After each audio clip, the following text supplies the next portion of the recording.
Now that we saw what effect changing the amplitude and frequency has on a graph, we're going to go ahead and graph some of these on a coordinate plane. So whenever we graph, we always want to write down some important information. So we want to pull apart. So we want to pull out the amplitude, the frequency, the period,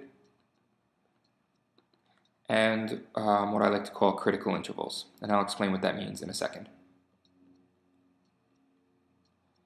So the amplitude. The amplitude is the value in front of the function, so there's nothing there, which means that the amplitude is 1. Our frequency is a number in front of our x value. Our frequency is 2. The period means how long it takes for one full cycle to end. To do that, we can use our formula, 2 pi divided by frequency. So in this case, 2 pi divided by 2 is pi. So amplitude is 1, frequency is 2, period is pi. Critical intervals, that tells us when we are plotting our points. So we know a sine curve, it follows a specific pattern. So it goes like this, and just continues to go in this pattern. And these are the dots that we'll plot. And it just always goes in this pattern, and then we can go ahead and eventually connect the dots, and then it looks like a sine curve.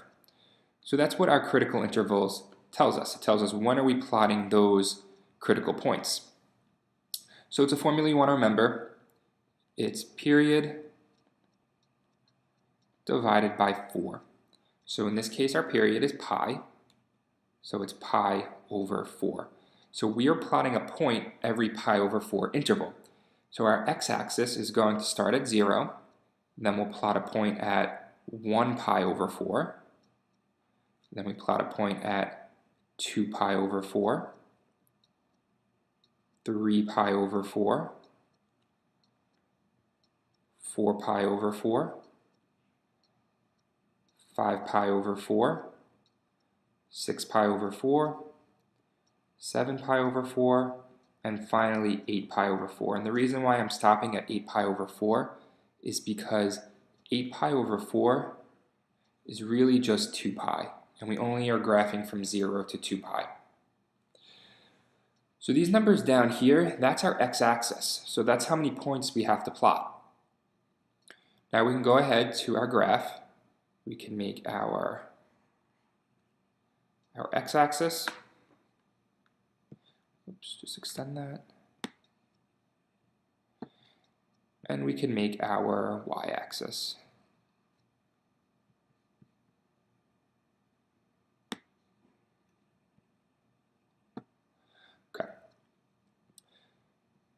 So our x-axis is pretty much done. It's right here. It's these values over here.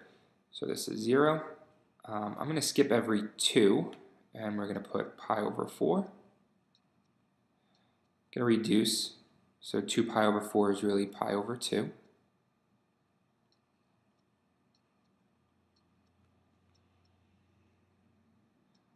This would be pi.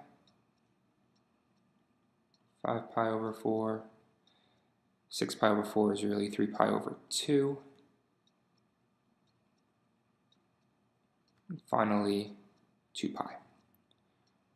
So if you want to skip one box, that's fine. I skipped 2 because that extended the graph out a little bit more. And then our amplitude is 1, which means we really only need to go up 1. I'm just going to make every 3 boxes 1 unit so we can see a little bit more of the graph. Okay. So now we are good to graph. This is a sine curve. Sine curve will start at the midline, and it's going to follow the pattern of a sine curve. So it goes up to the max, back to the midline, down to the minimum, midline, max, midline, minimum, and back to the midline. Then we'll just go ahead and connect with a curve.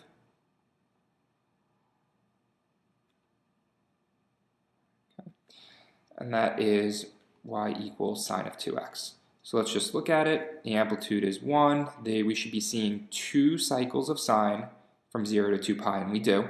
Since our frequency is 2, that means 2 cycles of sine in a 2 pi interval. In this next example, we're going to graph a cosine curve. And if you notice, the domain has changed. It's no longer graphing from 0 to 2 pi. We're graphing from negative pi over 2 to pi over 2. We'll start the same way. We're going to go ahead and grab our important information. So we have our amplitude is a half. The frequency is 3. The period is 2 pi divided by frequency, so 2 pi divided by 3. And our critical intervals is going to be period divided by 4. So in this case, it's 2 pi divided by 3 divided by 4.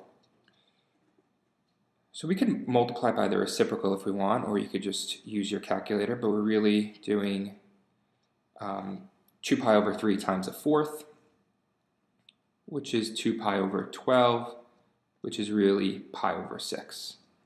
Okay, so we are graphing every pi over 6 interval. So we're going to start at 0, and we have to get to pi over 2. So 0, 1 pi over 6, 2 pi over 6, and 3 pi over 6. And I could stop because 3 pi over 6 is really pi over 2. But we're also graphing in the negative direction, so I have to kind of backtrack and just do negative pi over 6, negative 2 pi over 6, and negative 3 pi over 6. Okay.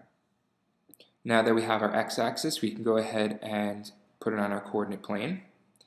Since we're graphing positive and negative numbers, we're going to put our y-axis down the middle.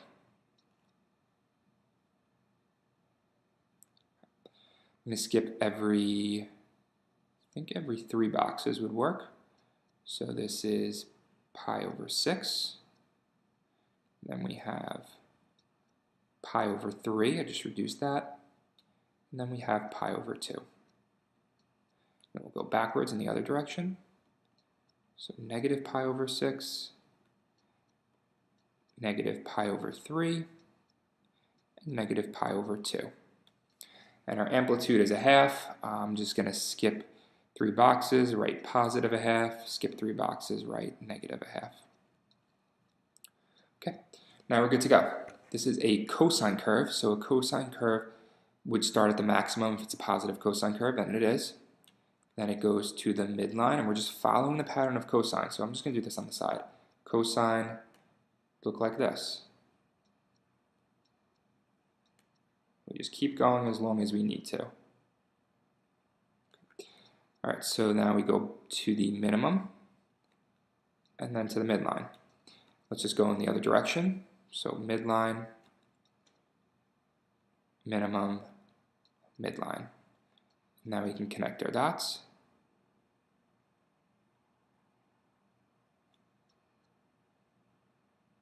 And then we'll just label. And that's graphing sine and cosine curves when we change the amplitude and the frequency.